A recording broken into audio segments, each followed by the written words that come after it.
Hey guys, it's Bailey from Making Up the Midwest, and it is time for some favorites for the month of January, so let's get into it. Really, this is going to be more of a face of the day because I wanted to apply everything that I included in my favorites just because I find that much more helpful when I can actually see it on. And I've used a lot of things in tutorials that I can link to below and have reviews of them as well, so as I'm talking about them, you can not only hear what I have to say, actually see them on, and go check out a review if you're more curious. So with that, let's get started. The first thing I want to talk about is foundation and concealer together, might as well, because I've lumped them together before. This is the CoverGirl True Blend Liquid Makeup. It's the new or maybe reformulated foundation they have. I like this better than the 3-in-1, and a lot of you in my review when I did these two together asked how I would compare the two. I find that this is a little more moisturizing. The 3-in-1 kind of dried out my skin, not just dried on my skin, but dried out my skin. This is a little more moisturizing, especially for the winter months. I find that's really great. It has buildable coverage, but still I find it looks really natural. And I do find it oxidizes a little bit less on my skin. This matches my skin tone perfectly, and normally in the 3-in-1 I have to go down a shade because it does oxidize about a shade on me. And then this concealer, it's the new Fix Stick Concealer. Mine is in the shade Fair, I believe. Yeah, Fair. I think this might be the lightest, the second to the lightest one. I think it's perfect not only for concealing the under eye area, but also spot concealing around my face. And I find that it brightens my under eyes a little bit. I don't know if that has to do with the shade, because it looks like it might be too light, but in reality, I don't think it is, because I can use it all over my face. I don't know what it is about the formula, but I just find it not only conceals, but also brightens. And when you have 2-in-1 in a nice, easy stick packaging like this, sign me up. It's been a favorite.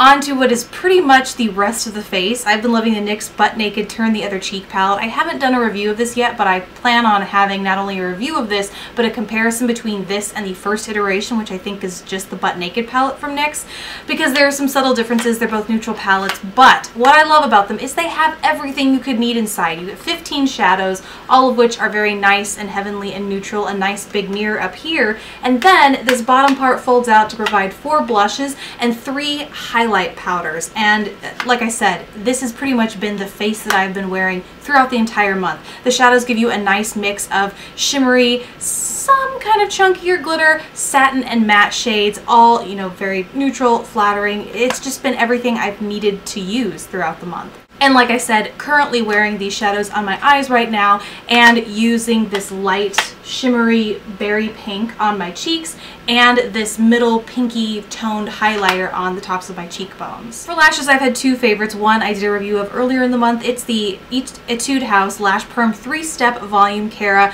Essentially, in that review, I tell you that it adds a ton of volume, doesn't budge throughout the day, and it's not impossible to get off at night. It's just really effective at volumizing your lashes. Love this. However, I also tried a new mascara from Sleek. It is their Full Fat Lash Mascara. And even though the name to me suggests volume, I find this lengthens my lashes unbelievably. It has this sort of ball tip on it, so when it comes to really getting that added length on your outer lashes, it's very, very easy to do with this ball tip, and then putting on excess on your lower lashes without getting it too thick and spidery, which is not my thing. It's for some people, it's just not my thing. It's very easy to do that with this wand. Really think it makes for easy application. However, the difference between these two, and the reason that I included them both, is that this is really great for volumizing, and it has a different lasting power. I find that it adds a little bit more of sleekness to the lashes, whereas this adds more volume, but it does so, and it makes them look, not spidery isn't the word, but not as sleek, I guess I would say, as the Sleek mascara, as weird as that sounds. So if you want to see a review of this, I absolutely can, and probably will anyway, because it is a really great mascara, but these are the 2 that I've been loving for the month. And last are the lips. Again, this is currently what I'm wearing on my lips right now. It's the Makeup Forever Aqua Rouge. These I discovered when I bought a holiday pack from Sephora. They had like six of these, and then 6 of the matching lip liners that go along with them.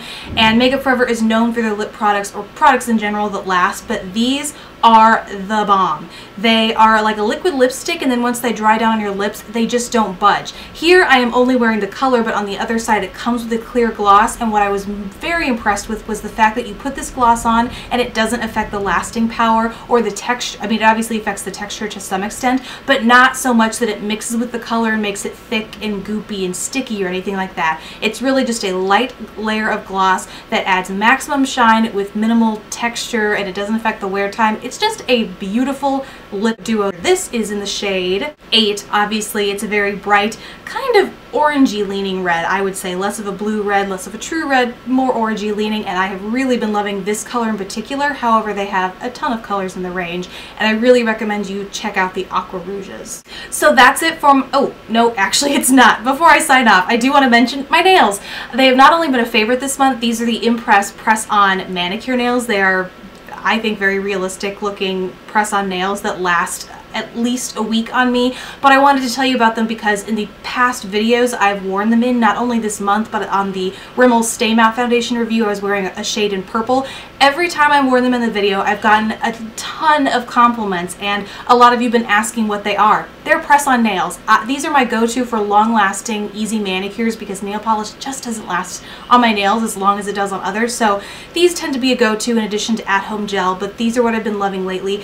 These are a new shade. I think they're called Shimmer, but they're from an overall new glitter collection that they've done, but in the previous videos, they have just been very basic one shade coats. One was a red, I think I put that in the info bar of that video, and then one was a purple.